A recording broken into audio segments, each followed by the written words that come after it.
Welcome to कहानी tales channel.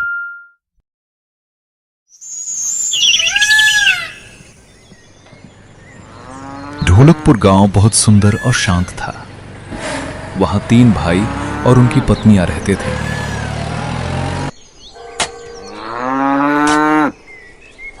दोपहर की तपती धूप, तीनों भाई खेत से लौट रहे हैं। भैया आज तो भूख ने बगावत कर दी है। आज किसकी बारी है? आज गौरी की। फिर तो आज मजा आ जाएगा। तीनों भाई खाना खाने के लिए घर जाते हैं।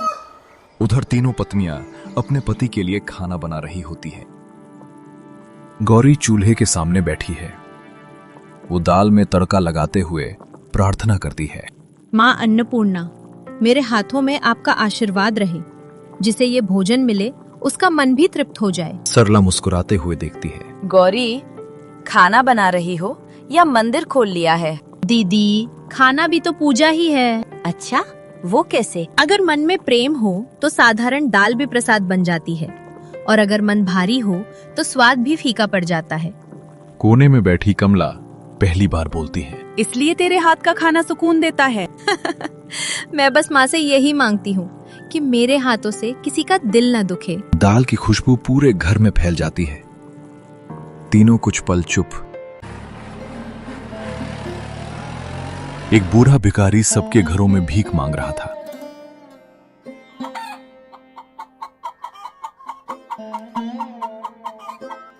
बेटी, बेटी। दरवाजे पर एक बूढ़ा भिखारी खड़ा है।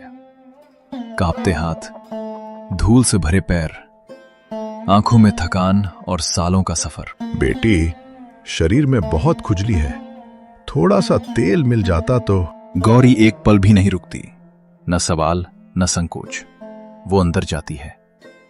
रसोई से छोटी कटोरी में सरसों का तेल भरकर लाती है। बाबा, पहले तेल लगाकर नहा लीजिए, फिर बिना खाना खाए मत जाइएगा। बूढ़ा भिखारी कुछ क्षणों से देखता रहता है। उसकी आंखों में आश्चर्य और फिर गहरी शांति। लोग दरवाजा बंद कर लेते हैं बेटी, तूने दिल खोल दिया। गौरी हल्का मुस्कुरा देती है। भिखारी कांपते हाथ उठाकर आशीर्वाद देता है। तुम्हारा घर कभी खाली नहीं होगा बेटी, अन्न भी भरा रहेगा और सुख भी। गौरी चुपचाप सिर झुका लेती है। उसकी आंखों में विनम्रता है, जैसे उसने कुछ खास किया ही ना हो।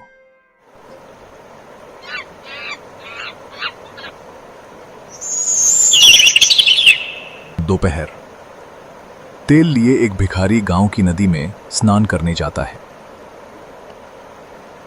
आंगन में हल्की धूप फैली है। भिखारी पत्ते की थाली में चुपचाप खाना खा रहा है।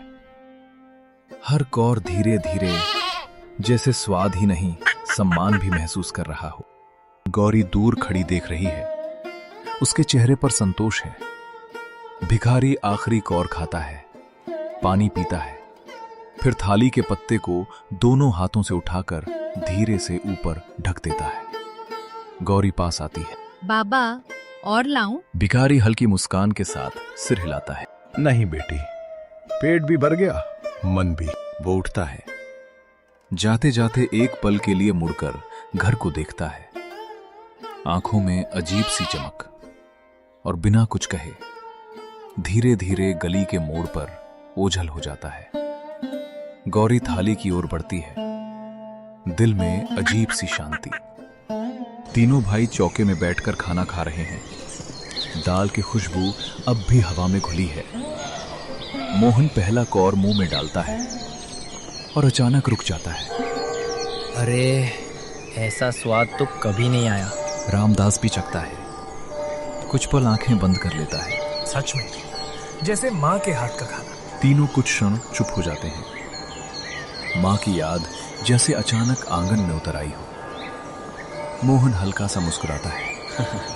याद है, माँ कहती थी खाना बनाते वक्त मन साफ रखना। हाँ, और कहती थी जिस दिन घर में प्रेम होगा उसी दिन रसोई में स्वाद होगा। दरवाजे के पास खड़ी सरला और कमला एक दूसरे को देखती हैं। दोनों चुप, आंखों में हल्की सी नमी। सरला धीरे से बुदबुदाती है। आज सच में घर फिर से घर लग रहा है। कमला की नजर रसोई में खड़ी गौरी पर जाती है। गौरी सिर झुकाए बस मुस्कुरा रही है। कभी कभी एक थाली में सिर्फ भोजन नहीं परोसा जाता, वहां बीती यादें, मां का स्पर्श और घर का सुकून भी साथ बैठ जाता है।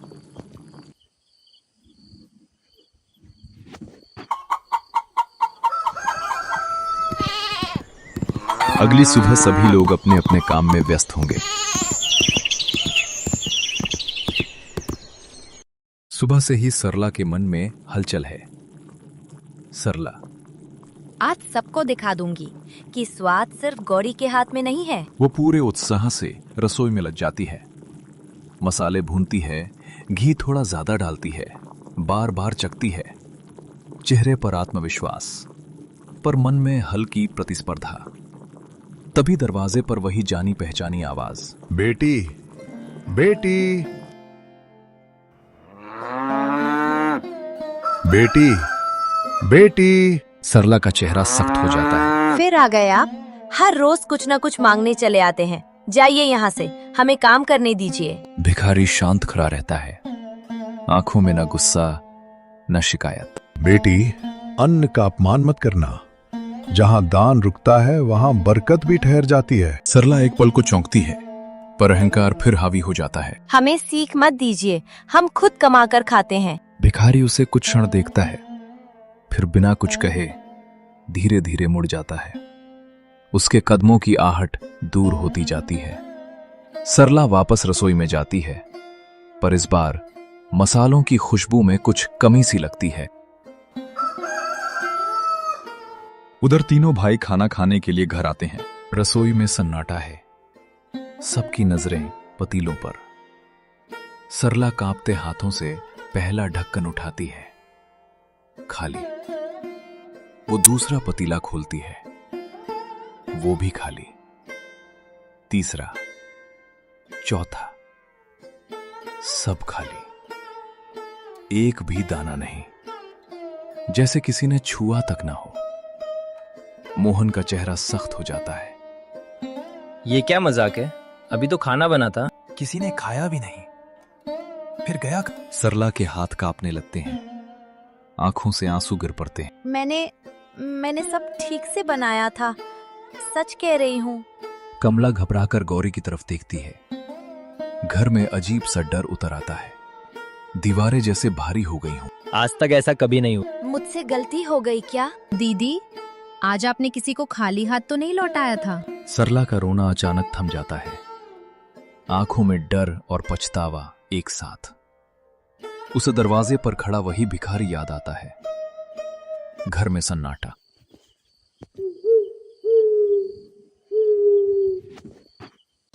अगली सुबह गांव में सभी काम पर निकल जाते हैं। तीसरा दिन, कमला की बारी। सुबह से ही घर का माहौल भारी है। कमला के मन में डर भी है और जिद भी। कमला, आज सब ठीक होगा। न मैं गलती करूंगी, न कोई मुझ पर उंगली उठाएगा। वो चुपचाप खाना बनाती है, हर मसाले को नाप तोल कर डालती है, बार बार ढक्कन खोलकर देखती है। तभी दरवाजे पर वही धीमी आवाज, बेटी, बेटी, बेटी।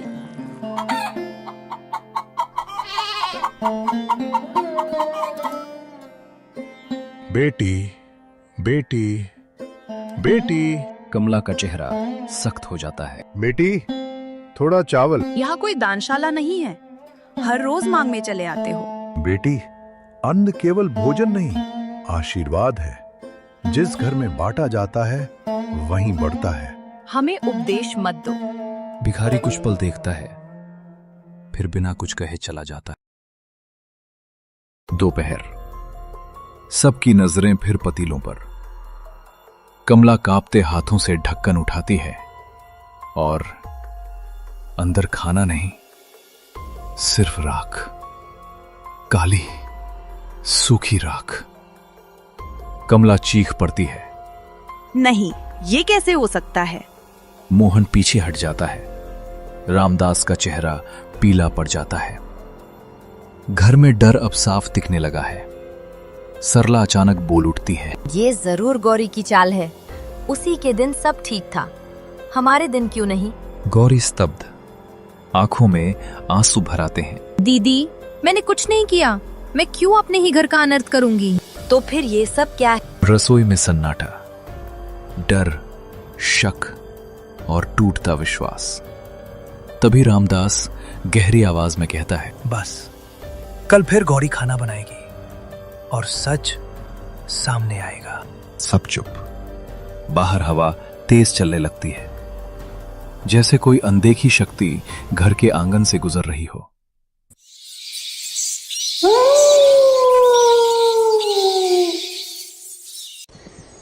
अगली सुबह परिवार के सभी सदस्य काम पर चले जाते हैं। सुबह का वातावरण शांत है। घर में अब शब्द कम, सोच ज्यादा है। गौरी बिना कुछ कहे चूल्हे के सामने बैठती है, आंखें बंद करती है। माँ अन्नपूर्णा, आज भी मेरे हाथों में वही स्नेह है। वो प्रेम से खाना बनाती है, न जल्दी न दिखावा। तभी दरवाजे पर वही आवाज, बेटी थोड़ा तेल, बेटी थोड़ा तेल।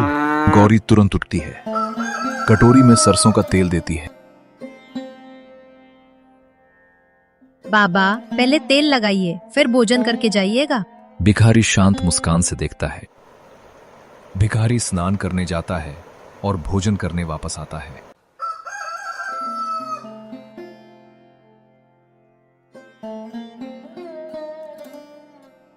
दोपहर, सबकी धड़कनें तेज हैं। पतीले खोले जाते हैं, खाना सुरक्षित, खुशबू पहले जैसी। रामदास गहरी सोच में पड़ जाता है। तभी गौरी धीमे से कहती है, वो बाबा हर बार पत्ता ऊपर रखकर जाते थे। सबकी नजर पत्ते की थाली पर जाती है। ऊपर रखा पत्ता अभी भी वैसे ही ढका है। रामदास कांपते हाथों से पत्ता हटाता है। जैसे ही पत्ता खुलता है, चमक, हीरे, मोती, सोना, पूरा आंगन रोशनी से भर उठता है। सब स्तब्ध। तभी अचानक हवा तेज चलती है। दिया अपने आप जल उठता है। दरवाजे पर वही भिखारी खड़ा है, पर अब उसका चेहरा साधारण नहीं, तेजस्वी, दिव्य। आवाज गहरी और करुणामयी। मैं भूखा था, भोजन का नहीं, मनुष्यता का। हमें माफ कर दीजिए, हमसे अहंकार हो गया था। जहां दया है वहीं समृद्धि है, जहां अन्न का सम्मान है वहीं मां अन्नपूर्णा का वास है। उसके चारों ओर प्रकाश फैलने लगता है। धीरे धीरे उसका स्वरूप उजाले में विलीन हो जाता है। घर में गहरा सन्नाटा, पर इस बार डर नहीं, श्रद्धा।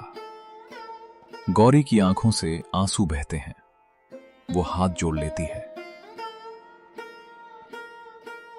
आंगन में हल्की हवा चल रही है। हीरे मोती अब भी चमक रहे हैं, पर सबकी आंखों में चमक उनसे ज्यादा है। गौरी हाथ जोड़कर खड़ी है। आंसू गालों पर बह रहे हैं। प्रभु, हमें धन दो या ना दो, पर हमारे मन से दया कभी मत लेना। हमारे घर से करुणा कभी मत छीनना।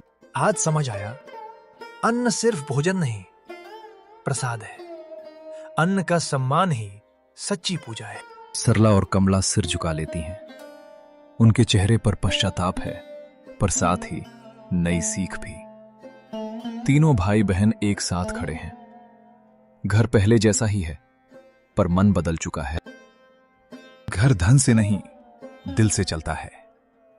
जहां थाली में प्रेम परोसा जाए, वहीं बरकत ठहरती है। जो बांटता है, उसके घर से कभी अन्न नहीं जाता, क्योंकि समृद्धि तिजोरी से नहीं, दयालु हृदय से जन्म लेती है। Thanks for watching.